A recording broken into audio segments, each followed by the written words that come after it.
절로 이제 창의성입니다.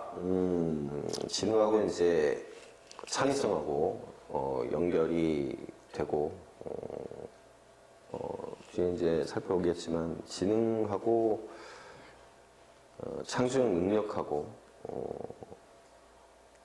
많이 연결이 된다라고 이제 생각을 해왔었는데 이제 아직까지도 계속해서 논쟁이 있어요. 창의성이라고 하는 것이 과연 무엇인가?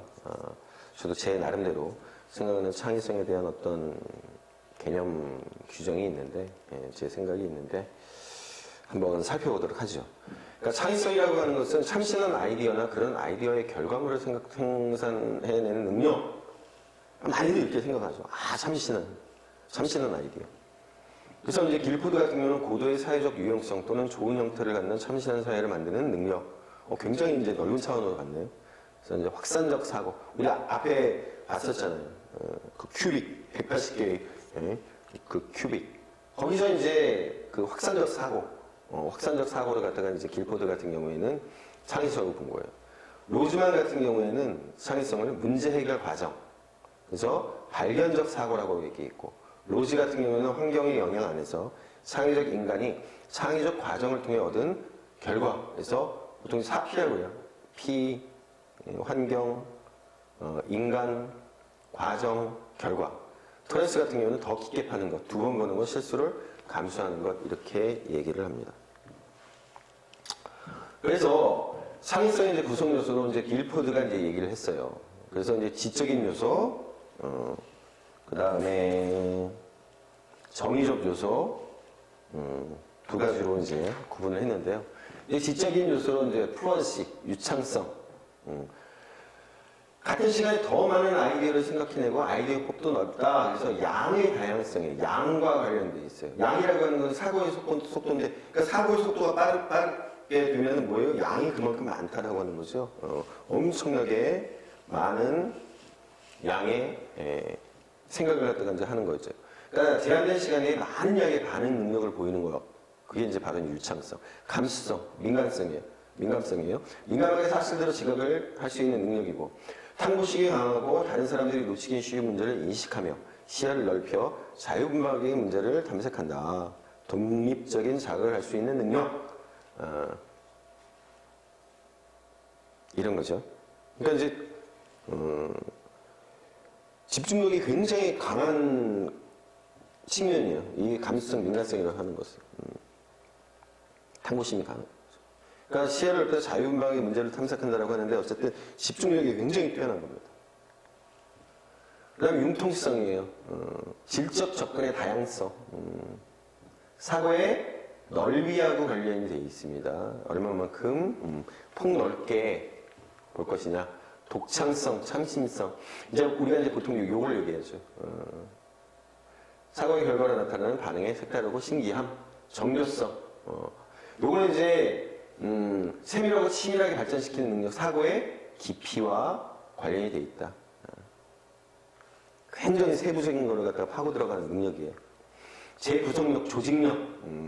기존의 생각이나 산물을 다른 목적이나 관점에서 재구성하는 능력. 이렇게 얘기를 합니다. 그다음에 정의적 요소. 창의적인 사람은 새롭고 복잡하며 어려운 문제를 선언한다.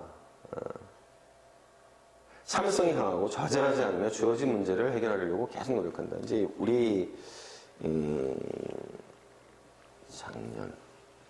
작년에 이제 재작년에 이제 우리나라에서 아마 번역이 됐어요. 이 그리시라고 하는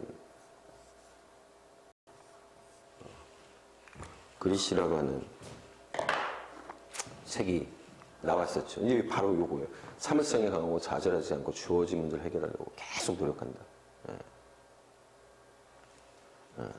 인내와 끈기, 일종의 이제 투지, 막 이런 거를 얘기하는데, 이게 이제 그 성공한 사람들한테 있어서, 그러니까 성공이라고 하는 게 꼭 반드시 뭐 높은 자리에 올라가고 그런 것이 아니라, 어떤 자기가 이제 이뤄내고 싶은 성취에 도달한 사람들이 이제 가지고 있는 특징이 이제 바로 이거라는 거죠. 참을성이 좌절하지 않고 주어진 문제를 해결하고 가려고 계속 노력하는 거. 그 IT 업계에 굉장히 그 유명한 어떤 사람한테 물어봤다는 거예요. 그러니까 다들 이제 바라니까 당신처럼 성공하고 싶은데 어떻게 하면 되겠습니까? 라고 이제 물어본 거죠. 그래서 이제 어떤 여러 가지 그 방면에서 자기가 이제 염두에 두고 그 사람이 이런 식의 얘기가 나오지 않을까라고 하는 생각을 가지고 이제 물어봤던 거예요. 가령 뭐 그런 어떤 지적인 능력이라든가 뭐 아니면은 뭐 참신한 아이디어라든가 뭐 일종의 이제 그런 거라고 생각을 했겠죠. 그런데 그 사람의 답은 많은 사람들을 갖다가 조금 당황스럽게 만들었어요. 예. 뭐 그거 그렇게 어려운 일이 아닙니다. 저는 일주일 내내 하루에 보통 뭐 15시간, 16시간씩 매일같이 일을 하고 있습니다. 그렇게 20년을 해왔습니다. 그러면 저처럼 될 수 있습니다. 밥 먹는 시간 빼고 뭐 이런 거 저런 거 빼고 하면은 그 잠을 갖다가 도대체 20년 동안을 갖다가 몇 시간씩 자는 거예요 하루에. 그럼 5시간, 6시간씩 자고 그러면서 하루도 빠짐없이 그렇게 일을 20년을 했다는 거예요. 그러니까 그렇게 하면 저처럼 될 수 있습니다라고 얘기를 해서 많은 사람들이 당황을 했다라고 하는 거죠. 어쨌든 이제 이거 실패에 대한 불안이 적고 위험 부담을 즐기는 성향을 가졌다. 성공할 실패를 자기 자신에게 돌리는 내적 통제의 성향을 가졌다. 관행에 동조하기를 거부하고 따라서 비사교적이고 고립된 사람으로 인식되기도 한다. 자신의 경험에 대해 개방적이며 느끼는 대로 그대로 받아들인다. 야, 거의 도인 수준이죠, 도인 수준. 거의 도인 수준이고, 그러니까 우리가 괴짜라고 얘기하는 사람, 스티브 잡스 같은 사람이에요. 스티브 잡스. 이거 보면 완전 스티브 잡스 같은 사람이에요. 근데 우리가 알고 있는 거기의 사람들이 그런 괴짜들이에요. 그런 괴짜들이고, 와. 보통 사람들이 이 정도 수준이면 성공하지 않을까? 뭐 하지 않을까라고 하는 거에 거의 한 1000배, 1000배쯤의 노력과 참을성과 막 그런 사람들이에요. 자, 그래서 창의성과 지능의 관계에 대해서 이제 보면 대부분의 지능검사는 수렴적 사고를 강조한다는 겁니다. 창의성은 확산적 사고를 강조하는 거예요. 자, 이런 겁니다. 수렴이라고 하는 것은 뭐냐면 이런 거예요. 여러 가지 경험, 지식 이런 것들을 갖다가 모으는 겁니다. 에서 해결,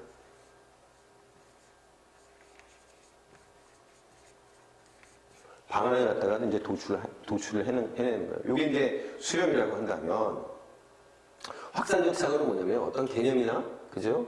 어떤 주제나 이런 것들이 있어요.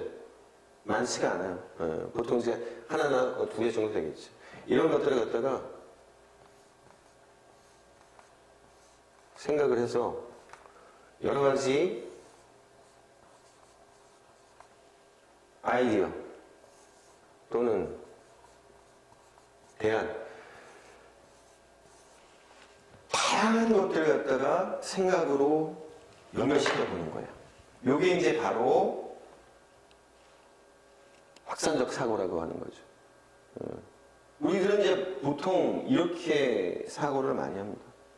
왜냐하면 이게 이제 현실에서 가장 필요로 되는 거니까. 사실 이제 이쪽으로 가면 문제를 갖다가 해결하기가 너무너무 어렵죠. 이런 것도 가능하고 저런 것도 가능하고 얘도 좋고 쟤도 좋고 그거는 사실은 현실적으로 문제 해결에 접근하는 방안은 아니니까. 자, 그래서 창의성은 IQ 120까지는 일정한 상관성이 있다라고 합니다. 그러니까 뭐냐면 확산적 사고가 되기 위해서는 이걸 이해해야 돼요. 이거는 알아야지. 이게 뭔지는 알아야죠. 그죠? 근데 이제 120 수준을 넘어가면 삼각성이 없는 이 시격이론이라고 하는데, 뒤에도 살펴보겠지만, 시격이라고 하는 것이 일종의 이제 입구예요, 입구. 그러니까 여기서 이제 어떤 변화가 나타나는 식역이라고 하는 게 이제 그런 의미입니다. 어느 정도까지는 변화가 없는데, 어느 단계를 갖다가 넘어서면 어떤 변화, 내지는 이제 그런 것들이 있다라고 하는 건데, 이제 시격이론이라고 하는 게 이제 바로 그런 겁니다. 120이라고 하는 게 일종의 시격이에요. 그래가지고, 120 이전까지는 일정한 삼각성을 나타내는데 그 수준이 넘어가면 아무 삼각성이 없는 거예요. 그래서 이제 시격이론이라고 얘기를 합니다. 상위성은 일정 정도의 지능이 있어야 가능하지만 그 한계를 넘어서면 상위성은 독창성, 감수성, 진취적 동기 등 다른 요인과 관련이 된다. 이렇게 얘기를 해요. 자, 그래서 스턴버하고 오하라가 연구를 한 거예요. 이 지능하고 상위성하고 어떻게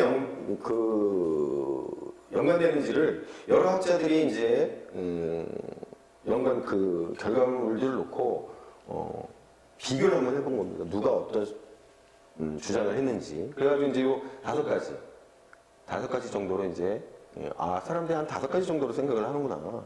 창의성과 지능의 어떤 관계를. 그래서 지능의 부분집합으로서 창의성을 갖다가 얘기하는 그룹이 하나. 그래가지고 창의성이 지능의 하위 요인이라는 견해, 그래서 지능 위설, 길포디의 확산적 사고, 카텔의 유동성 지능, 가든의 다중지능 이런 것들이 바로 지능의 한 부분으로 창의성이 있다. 창의성의 부분집합으로서의 지능, 지능이 창의성의 하위 요인이라는 견해인데 바로 이제 창의성 위설이에요. 그래서 스턴버그의 투자이론, 블룸의 교육목표 분류학, 나중에 이제 블룸 얘기는 나중에 이제 볼 텐데, 투자 이론이라고 하는 게 뭐냐면, 창의적인 사고와 행동이 나오려면 지능, 지식, 사고 양식, 인성, 동기, 환경 요인이 수렴되어야 한다라고 얘기를 한 겁니다. 말하자면 창의성 밑에는 이렇게 다양한 것들이 있는 거예요. 지능도 있고, 지식도 있고, 사고 양식도 있고, 인성, 동기, 환경 요인 이런 것들이 바로 창의성을 갖다가 이루는 거라고 얘기하는 거죠. 투자가 뭐예요? 인베스트먼트. 여러 가지가 투자가 되어야 어떤 한 가지가 나오는 거죠. 겹치는 집합으로서의 창의성과 지능. 지능과 창의성이 중첩된다. 그래서 렌줄의 세계의 고리 모델, 시격 이론, 이런 이제 주장되는 거예요. 그러니까 세계의 고리 모델이라고 하는 건 뭐냐면 이런 거예요. 이 렌줄이라고 하는 사람도 그 아이들 창의성과 관련된 그 일종의 그것도 이제 자기개발서인데 거기에 이제 바로 이제 이 유명한 사람이에요. 이 렌줄의 세계의 고리 모델. 그래서 영재란 평균 이상의 능력, 지능을 가지고 있고 거기에 이제 창의성과 과제 집착력 이런 것들을 갖다가 이제 가지고 있어야지 바로 이제 영재다. 그래서 이제 겹친다라고 하는 거죠. 세 가지가 이제 이렇게 겹치는 그 가운데에 창의성이 있다라고 하는 거. 아까 이제 시격이라고 하는 것들에 대해서 이제 말씀드렸는데 어쨌든 창의성과 지능이라고 하는 겹치는 부분이 있죠. 121년이라고 하는 시격을 넘나드는 그 지점, 그걸 갖다 이제 얘기하는 겁니다.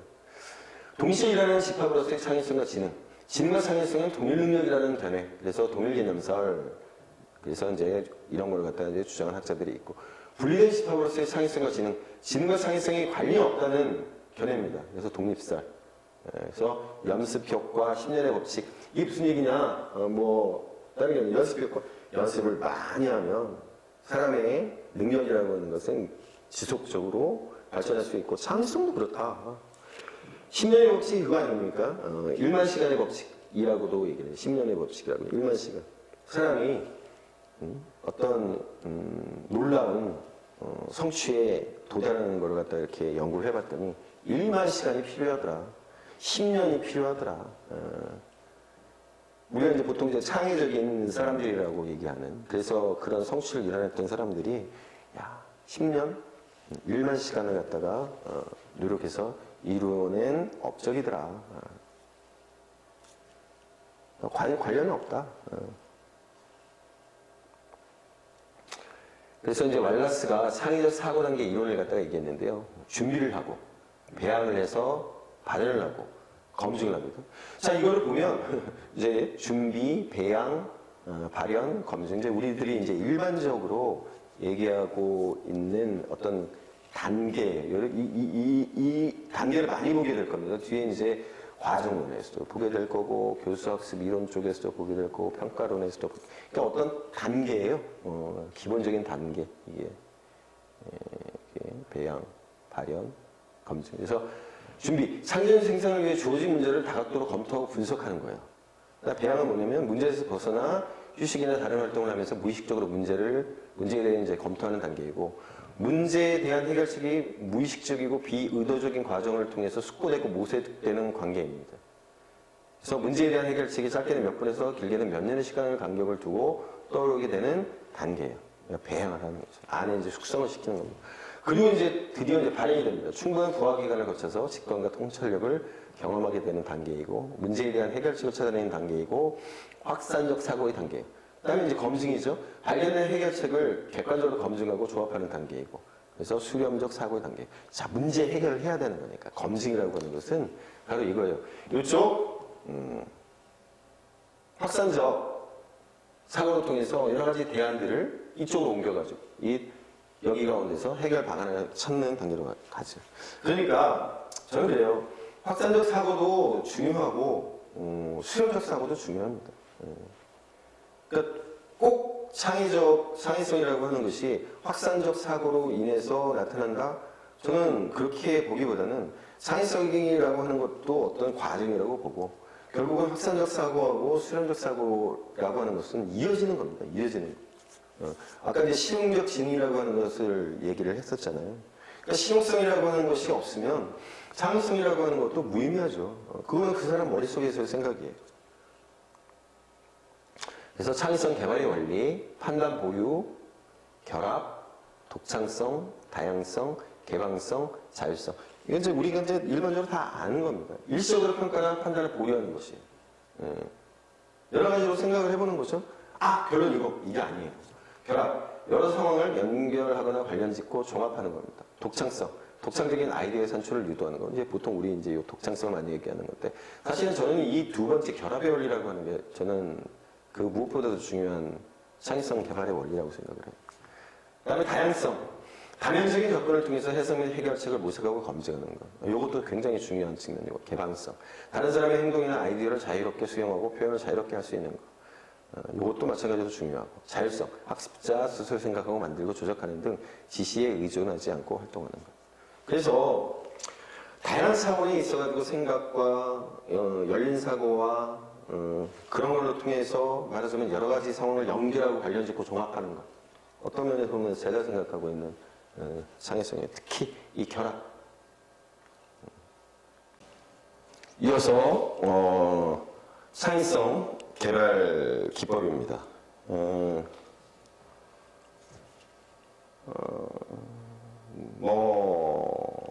학교도 학교지만 사실은 이제 학교보다도 여러 이제 회사, 공공기관 그런 데서 이 창의성 개발 기법을 많이 활용을 합니다.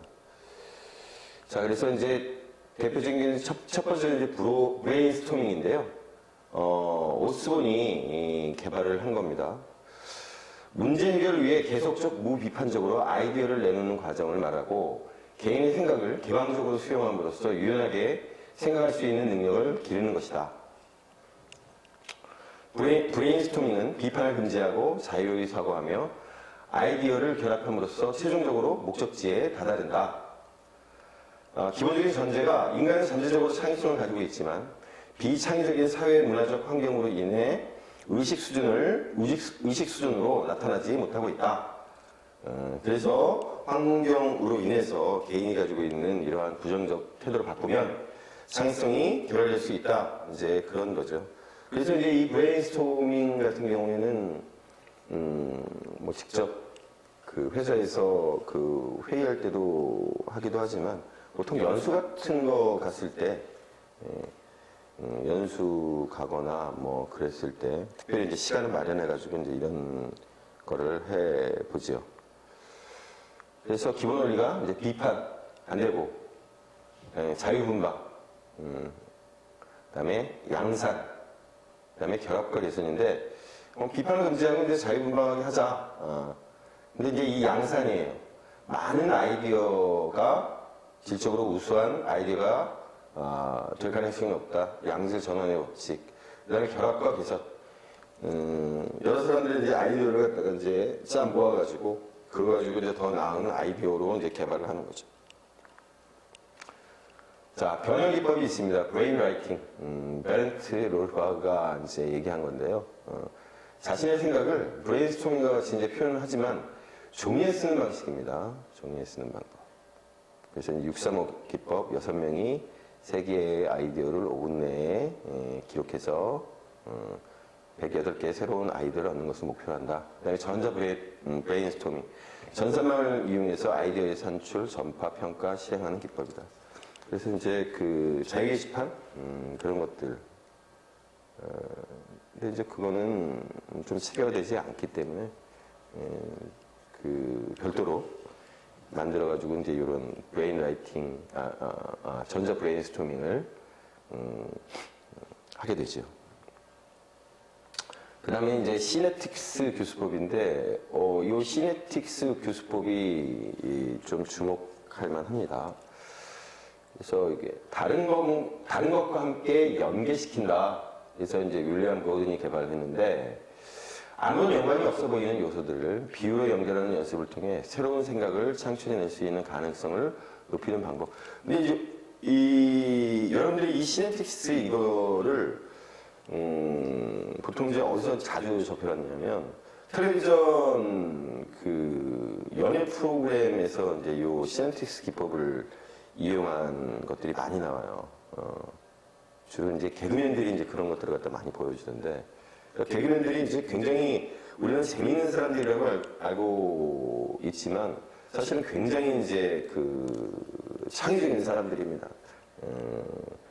계속해서 아이디어 회의를 하고, 그래서 그런 새로운 아이디어를 통해서 유행어를 만들어내고 새로운 어떤 그 포맷을 만들어내고 그러는데, 그래서 인간의 전 의식적, 무의식적, 심리적 기제를 의식적으로 사용하는 운용적 이론이라 인지적이고 합리적인 요소보다는 정서적이고 비합리적인 요소가 더 중요하게 작용한다.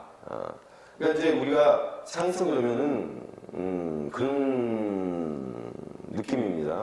뭔가 이제 새롭고 좋고 뭐 이렇지만 실질적으로 이제 창의성의 그 안에 들어가 보면 엉뚱하고 말도 안 되고 그러니까 그런 어떤 창의적인 발상을 내는 사람 또는 그걸 행동으로 옮기는 사람은 말썽꾸러기고 그런 거죠. 제가 좀 전에 이제 개그맨들 얘기를 했지만 그 사람들을 대부분 학교 다닐 때 선생님들의 골치 덩어리였어요. 유재석 씨도 이제 그 나와가지고 이제 자기가 학교 다닐 때 그 했던 행동들 때문에 선생님한테 많이 얻어맞고 그랬다. 그러니까 이제 지적이고 합리적이잖아요. 굉장히 이제 아이들 웃기려고 막 노력을 하고 비합리적이죠. 선생님들이 볼 때 어쨌든 수업 분위기를 흐리고 자기 자신의 말을 갖다가 잘 안 듣고. 5번째, 시냅틱스는 진행 과정이 비조직적이고 참여자의 적극적인 참여가 요청된다. 그런 겁니다. 이 브레인스토밍 같은 경우는 어쨌든 그 회의 자리라든지 아니면 연수 자리라든지 거기서 어쨌든 짜내가지고 해야 돼요. 하지만 시냅틱스 같은 경우에는 비조직적이고 그래서 참여자의 적극적인 참여가 요청된다라고 하는 이제 이게 굉장히 특징적인 겁니다. 그래서 방법은 발견적 문제 해결법이에요. 당연한 것으로 받아들이던 대상이나 요소를 이상한 것으로 파악하거나 이상한 것으로 받아들이던 것을 치밀하게 받아들이는 경험을 통해서 사고의 민감성을 증진시키는 방법이다. 그래서 단계가 탄리, 거치, 성찰, 자율. 달리 문제를 상황에서 떼어놓고 멀리서 통찰하고 그래서 처음 생각한 해결책에 대해 멈춰서 잠시 심사숙고하고 성찰, 최선의 해결책을 찾기 위해서 심리적인 자유를 갖고 자율적으로 구체적인 해결책을 마련하는 것. 자, 이게 다른 게에서도 보지만 어쨌든 참여하는 사람이 이 과정에 대해서 적극적인 어떤 자세를 가지지 않으면 이 시냅틱스라고 하는 것이 그렇게 효과적이지 않을 가능성이 굉장히 높습니다. 자, 그 다음에 그래서 이제 유추 방법인데요. 이제 비유법입니다. 그러니까 무의식의 의식화를 어떻게 해낼 것이냐. 대인 유추, 사람을 특정 사물에 비유하여 가정하는 것. 너 나무늘보 같다? 이런 거예요. 또 나무늘보 같다. 그러면 그 사람이 달리 보이겠죠? 직접 유추, 두 가지의 사물, 아이디어, 현상, 개념들을 직접적으로 연관시키는 방법. 돼지코 모형하고 단추하고 닮았잖아요. 그렇죠? 상징적 유추, 두 개의 모순되어 보이는 단어를 가지고 어떤 현상을 기술하도록 하는 방법이에요. 우리도 전부 다 별명들을 가지고 있습니다. 별명들. 이제 보통 이제 그 별명들이 이제 대인 유추인 경우들이 있는데 상징적 유추 같은 경우에는 어떤 사람이 가령 했던 말이 별명이 되는 경우가 있어요. 제가 아는 어떤 사람이 그 학교 다닐 때 굉장히 이제 그 말이 없고 반에서 있는 듯 없는 듯 그렇게 지냈던 거예요. 그런데 그 학교에서 이제 우리 이제 보통 이제 짱이라고 그러잖아요. 짱 먹는 친구가 이제 행패를 부리고 그런 상황이었는데, 근데 이제 그 말없이 있는 듯 없는 듯 하던 친구가 이제 어떤 상황에서 그 짱 먹는 친구에 대해서 아주 적절한 그 속담을 구사했던 거예요. 숯뚜껑 보고 놀란 가슴, 자라보고 놀란 가슴, 숯뚜껑 보고 놀란다. 그 속담을 갖다가 이제 활용을 해서 그 짱 먹는 아이를 굉장히 머쓱하게 만들고, 근데 이제 짱 먹는 친구는 이제 그 친구에 대해서 어떻게 하지도 못하고 하는 상황 속에서 아이들이 이 친구 굉장히 달라보였던 거예요. 그래서 이 친구의 별명이 뭐가 됐냐면 소뚜껑이 됐어요. 상징적 유추죠. 근데 그 소뚜껑이라고 하는 말에 뭐냐면 되게 모순이잖아요. 그 친구 같은 경우에는 생긴 모습이 소뚜껑도 아니고 못도 소뚜껑도 아닌데 그 상징적인 사건 하나로 인해서 소뚜껑 그러면은 이 친구를 연상하면서 그 학교 짱 먹는 친구하고 대등하게 이렇게 맞섰던 그 상황들이 이제 연상이 되고 이제 근데 그런 것들이 이제 상징적 유추입니다. 환상적 유추, 현실 세계를 넘어서는 상상을 통해서 유추함으로써 문제를 해결하는 것. E.T. 같은 거죠. E.T. 여러분들은 E.T.를 잘 모르시나요? 스타워즈, 뭐 그런 것들. 환상이죠, 환상. 상상, 진짜. 체크리스트법. 오스본이 이제 개발을 한 건데, 좀 전에 그죠? 브레인스토밍도 이제 그렇지만, 이 오스본이라고 하는 사람이 어쨌든 지능 개발, 사회성 개발, 이쪽에 이제 굉장히 영향을 많이 끼친 사람이에요. 상적 사고를 유발하는 질문 형태로 체크리스트를 작성해서 사고의 출발 또는 문제 해결의 차각점을 미리 체크리스트로 만들어서 다양한 사고를 능률적으로 전개하도록 하는 거예요. 이제 스캠퍼 기법, 아이디어 기법들이 이제 여기에 이제 해당이 되고요. 그래서 이제 스캠퍼 기법부터 한번 볼게요. 그러니까 체크리스트라고 하는 게 이제 쭉 목록을 만드는 거잖아요. 그러니까 이제 그 목록에 기반을 해서 창의적인 생각, 아이디어를 제시를 할 수 있게끔 하는 거죠. 스탬퍼 기법 같은 경우는 밥 에버리 이제 고안을 한 거예요. 그래서 사고의 출발점이나 문제 해결의 차각점을 7가지 질문 형태로 미리 정해놓고 그에 따라 다각적인 사고를 전개하는 겁니다.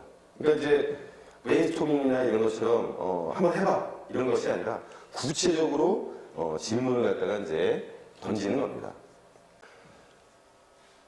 그래서 이제 질문의 종류가 있습니다. 질문의 종류 보시면 이렇게 이제 7가지로 되어 있습니다. 그래서 대체하기, 기존의 성분, 사람, 재료, 과정 등을 새로운 것으로 대체하면 어떨지 물어보는 것이에요. 그래서 이제 나오게 된 게 뭐냐면 재질을 유리에서 종이로 이제 대체해서 이제 종이컵이 나오게 된 거고, 결합하기, 기존과 다른 요소, 개념, 목적 등과 결합하면 어떨지 묻는 것이에요. 그래서 복사기, 팩스, 스캐너 기능을 조합한 이제 복합기가 나오게 된 것이고, 응용하기, 어떤 것을 다른 목적과 조건에 맞게 응용하거나 조정하면 어떨지 묻는다. 그래서 갈고리 모양의 털이 달린 산우엉 씨앗을 응용하여 만든 벨크로, 우리 찍찍이라고 그러죠. 이렇게 쫙 붙었다가 쫙 떼어내는. 그 다음에 이제 수정, 확대, 축소, 기존 제품의 형태, 색, 무게, 의미 등을 새롭게 수정하거나 확대하거나 축소하면 어떨지 묻는 것이에요. 그러니까 이제 안경을 수정한 것이 이제 선글라스고, 컴퓨터의 크기를 축소한 것이 이제 노트북이죠. 다른 용도로 활용하기, 기존의 것을 전혀 다른 용도로 다른 상황에서 사용하면 어떨지 묻는 것인데, 에어캡이라고 있어요. 우리 뾱뾱이. 여성분들 그 힐링된다고 이거 눌러가지고 터트리시던데. 뾱뾱뾱뾱. 이 원래 이제 이 에어캡이라고 하는 게 창이나 이런데 이렇게 붙여가지고 보온 용도로 원래 이제 개발이 됐었어요. 근데 그걸 갖다가 이제 완충 포장재로 이제 사용을 하죠. 그다음에 제거하기. 기존 제품 일부를 제거하면 어떻게 될까? 이제 마우스 선을 제거한 이제 무선 마이크. 요새 그 에어 뭐라고 그러죠? 귀에 이렇게 이어폰. 이어폰도 선을 제거한 거고. 이제 이렇게 될 수 있었던 거는 사실은 이제 결정적인 그 기술이 개발이 됐기 때문에 그렇죠. 그 뭐라고 그러나요? 아, 갑자기 그 용어가 생각 안 나네. 무선으로 서로를 갖다가 할 수 있는. 단순 그냥 선만 없었다라고 해가지고 되는 게 아니라 결정적으로 중요한 기술이 이제 가미가 돼서 이제 가능하게 된 거고요. 반대로 하기, 재배열하기. 기존 제품의 순서, 배합 등을 바꾸거나 기존의 생각과 반대되는 생각을 한다면 어떨지 묻는다. 그래서 김밥의 김과 밥의 위치를 바꾼 누드 김밥이 이제 대표적인 거예요. 그 다음에 이제 브랜스포드와 슈타인이 얘기한 아이들 기법입니다. 문제와 기회의 확인, 문제의 발견. 이건 이제 지금 이제 여기 쭉 나오는 거는, 이 아이들 기법이 어떠한 순서로, 어떠한 과정으로 되는지를 갖다 보여주는 겁니다. 그래서 문제와 기회의 확인, 문제를 발견을 하고, 두 번째로 목표의 정의와 문제의 표상. 그러니까 문제와 관련된 목표를 갖다가 분명하게 이제 정하고, 문제를 정확히 파악해서 자신이 이해할 수 있는 형태로 바꾸는 단계예요. 그래서 의미 있고 친근하며 시각적인 형태로 이제 나타내는 것이 이제 두 번째 단계고요. 그 다음에 이제 가능한 해결 전략의 탐색이에요. 일반적인 전략은 내용과 독립적으로 다양한 문제에 적용될 수 있는 전략으로 잘 정의되지 않은 문제, 비구조화된 문제 해결에 이제 사용을 하는 겁니다. 그래서 발견법, 어림법, 휴리틱스라고 해서 어떤 상황에 대해서 엄밀한 분석에 의하기보다는 제한된 정보만으로 즉흥적이거나 이제 직관적으로 판단, 선택하는 의사결정이에요. 그래서 약한 전략입니다. 영역 특수 전략. 특수한 내용에만 적용되는 사고 전략으로 잘 정의된 문제, 구조화된 문제 해결에 이제 사용합니다. 그러니까 이걸 갖다가 이제 알고리즘이라고 하는 건데요. 연산법. 그래서 어림법, 휴리틱스하고 알고리즘을 갖다가 적절하게 잘 그 배합을 해서 사용을 하는 겁니다. 그러니까 그 어떤 문제 자체가 비구조화되어 있어요. 정확히 알기가 힘들어. 그래서 이제 어휘법입니다. 이렇게 쓱 보고 직관적으로 이렇지 않을까? 그게 바로 이제 휴리틱스예요. 그게 이제 바로 휴리틱스고. 여기서 알고리즘이라고 하는 것은 잘 정형화가 돼 있어요. 순서가 정해져 있어요. 파악하기가 용이해요. 그런 경우에는 바로 이제 이 알고리즘. 그래서 문제를 해결하기 위해 명확하게 정의된 규칙들, 절차들의 이제 모음입니다. 그래서 강한 전략, 자동화된 전략에 이제 해당이 되는 거예요. 그래서 해결 전략이 휴리틱스인지 알고리즘인지를 갖다가 탐색을 하는 거예요. 그 다음에 결과의 예상과 이제 실행을 하고, 그 다음에 검토와 학습을 통해서, 이 과정이 이제 끝나는 겁니다. 이게 이제 아이디얼. 그래서 여기 이제 앞에 있는 identify, define, 그 다음에 explore, anticipate, 그 다음에 look back and run. 요 앞자를 따서 ideal이라고 하는 겁니다. 자, 그 다음에 이제 드보노의 콜트 시스템인데요. 드보노가 이제 개발을 한 거예요. 커뮤니티브 리서치 트러스트 프로그램.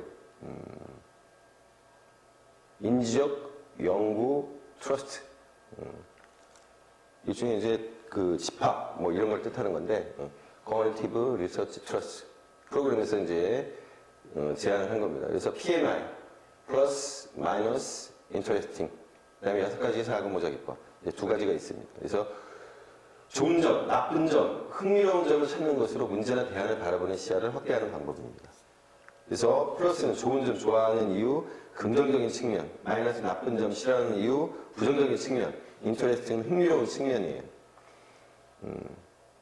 그래서 처음에 내게 가장 이롭다고 생각되는 쪽으로 결정을 내리는 것입니다. 그래서 문제의 장점과 단점을 각각 분석한 다음에 이들 각각에 대해 나름대로의 판단에 의해 이익이 되는 점을 찾는 방법이에요. 그러니까 좋은 점, 나쁜 점. 그래서 흥미로운 측면, 이익이 되는 측면, 이걸 갖다가 이제 따져보는 게 바로 PMI입니다. 그 다음에 이제 6가지 사고 모자 기법인데, 앞서 있었던 PMI 기법 같은 경우는 굉장히 이제 단순하죠. 단순하면서도 효과가 꽤 있는 거고요. 6가지 모자 기법은 서로 다른 사고의 유형을 상징하는 6가지 색의 모자를 쓰고 자신이 쓰고 있는 모자의 색깔이 상징하는 유형의 사고를 하게 하는 방법이에요. 사고의 가장 큰 제한이 자아에 대한 방어라는 점에서 모자를 쓰면 자아의 손상 없이 자유롭게 사고하고 말할 수 있다. 그겁니다.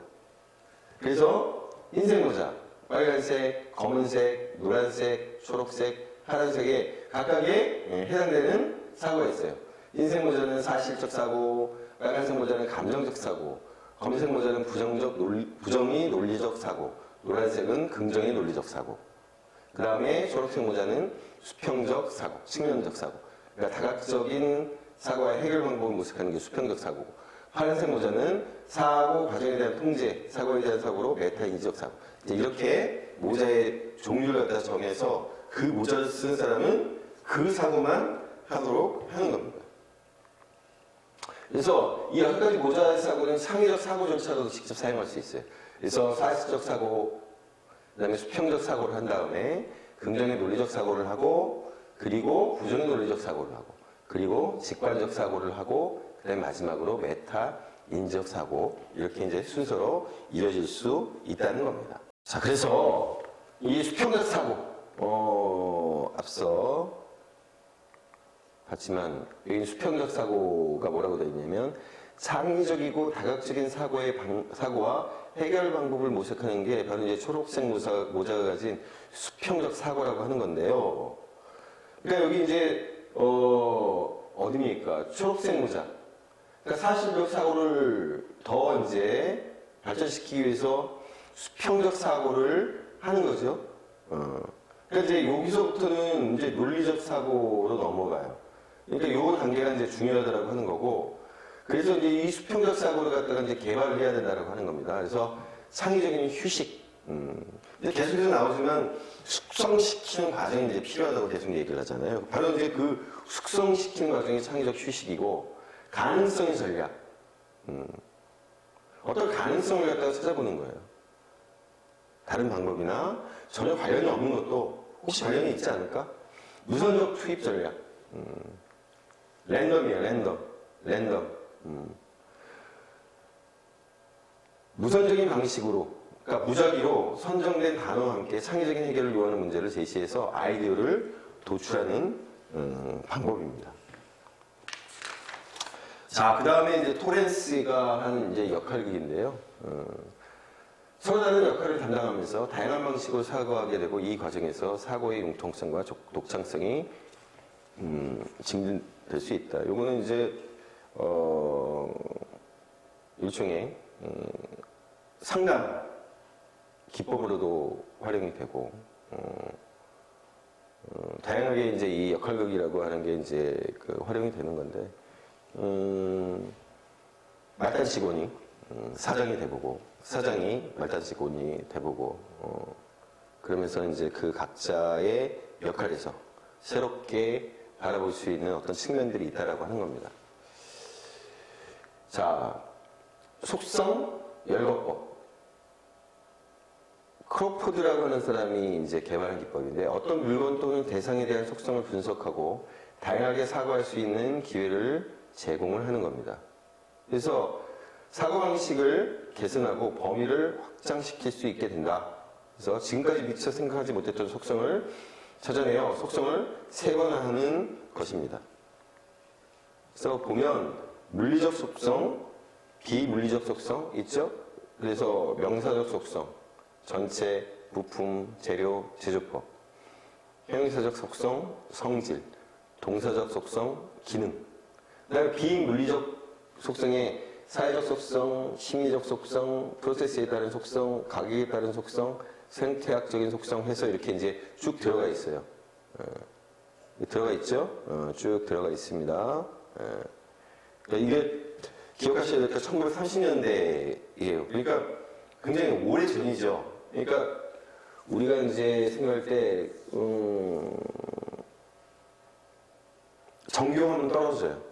분명히 정교함은 떨어집니다. 그리고 이제 이 속성 열거법이라고 하는 것이 가지고 있는 어떤 특징이 여기 보면은 뭐 부품 재료 제조법 뭐 이렇게 마케팅, 제조, 판매, 제조 단가, 도매 가격, 소매 가격, 소비자 가격 이렇게 나오는 것을 봐서 아시겠지만 회사에서 이제 그런 어떤 물건을 갖다가 만들어내고 가공을 하고 제조를 하고 또 그걸 갖다가 영업 활동을 통해서 팔고 거기에 이제 활용됐던 기법입니다. 이 속성 열거법이라고 하는 게 그래서 적용 절차 문제를 갖다 기술하고 그다음에 문제를 분석을 하고 그다음에 검토를 해서 그다음에 선택을 한다 이렇게 되겠죠. 이 속성 열거법이라고 하는 것은 회사에서는 뭐 좀 유용할지 모르겠는데 이게 우리 교육학 쪽에서는 그렇게 크게 유용성은 떨어지고 그 옛날 거예요. 옛날 거에서 어쨌든 과정은 그렇다라고 하는 걸 갖다 이제 봐두시기 바랍니다. 자, 그 다음에 이제 마인드맵이에요. 이 마인드맵이라고 하는 것은, 여러모로 이제 쓸모가 있죠. 일단, 이 마인드맵 자체가 가지고 있는 그 시각적 요소가 굉장히 크고, 그리고 우리의 그런 어떤 사고 체계를 갖다가, 잘, 구성을 한 겁니다. 그래서 이 마인드맵 같은 경우는 여러분들 그 백지 인출할 때 많이들 활용을 하죠. 이 마인드맵이라고 하는 게. 그래서 사실은 이제 마인드맵이라고 하는 것이 이제 가지고 있는 어떤 특징 자체가 어떤 문제를 던져주고 거기로부터 생각의 그런 어떤 연장 이런 건데 그러니까 우리 이제 백지 인출할 때도 주가지, 그다음에 잔가지들, 그다음에 세부 이파리, 열매 이런 식으로 이제 연결할 때 유용합니다. 근데 이제 클루, 일종의 이제 그 단서 이런 것들을 잘 배치를 해야 이 마인드맵이라고 하는 것도 사실 효과적으로 활용을 할 수가 있어요. 자, 토니 부잔이 개발한 기법이고 사람의 생각을 핵심어, 이미지, 기호, 개념 등으로 방사형 가지 형태로 종이에 기록하여 사고력, 창의력, 기억력을 높이는 두뇌 개발 기법이에요. 그래서 이 기억력 나오죠? 기억력. 그래서 중심 이미지를 만들고 주가지를 만들고 부가지를 만들고 세부가지를 만드는 겁니다. 그러니까 우리가 이제 하고 있는 이 교육 심리학, 이걸 갖다가 이제 한번 마인드맵으로 만들어보자. 그러면은 지금 우리가 하고 있는 게 이제 창의성이니까 창의성이라고 하는 중심 이미지를 가지고 이제 주가지, 부가지, 세부가지를 갖다가 만들기를 해보는 겁니다. 여러분들 이제 많이 해볼 거예요. 그리고 이제 시중에 이렇게 마인드맵 형태로 되어 있는 책이 나와 있어요. 한번 참조를 한번 해보시기 바랍니다. 근데 이제 여러분들이 스스로 한번 해보는 것도 저는 좋을 것 같아요. 의존하지 마시고 그런 것들이 이제 본인의 이제 기억력을 갖다가 또 공부 방법을 갖다가 향상시키는 방법이 될 수 있기 때문에 자 그래서 이제 이런 겁니다. 중심 주제, 그다음에 주요 주제, 그다음에 하부 주제. 앞서 나왔던 것처럼 중심 이미지, 그다음에 주가지, 부가지. 이 중심 주제를 주가지가 되겠죠. 이거는 이제 부가지가 되는 거고. 자, 그 다음에 강제 결합법입니다. 전혀 관계없어 보이는 두 개 이상의 아이디어나 사물을 억지로 관련시킴으로써 아이디어를 유도하는 방법이다. 앞서도 이런 강제 결합법 형식의 것들이 있었죠. 우리 이렇게 보면은 시네틱스 같은 게 이제 대표적이고, 그다음에 스캠퍼 기법에도 이제 이렇게 해당이 되고, 그래서 여기도 보지만 이제 목록표를 작성을 해서 이 목록표 속에 이제 제시된 사물과 문제를 연결시켜서 아이디어를 평가를 하고 그래서 평가를 갖다가 이렇게 플러스 또는 마이너스로 기록하고, 두 번째로 이제 카탈로그 기법이 있습니다. 카탈로그에서 무작위로 뽑아서 관계를 구성하고, 많이 아마 그런 예능이나 이런 데서 이거 많이 봤을 거예요. 이 카탈로그 기법을 통해 가지고 여러 가지 뭐 게임도 하고 하는 것들. 그다음에 임의 강제 결합법. 무작위로 선택된 단어나 사물, 아이디어를 억지로 연결시켜 생각해 보는 것. 굉장히 이제 많이 활용을 합니다. 회사 같은 경우에도 어떤 물건을 갖다가 이제 생산하는 과정, 기획하는 과정에서 이름 짓기 뭐 내지는 그다음에 이제 마케팅 물건을 팔고 할 때 쓸 수 있는 어떤 여러 가지 방법들, 그런 것들이 다 이제 이런 기법들을 갖다가 이제 활용한 방법들입니다.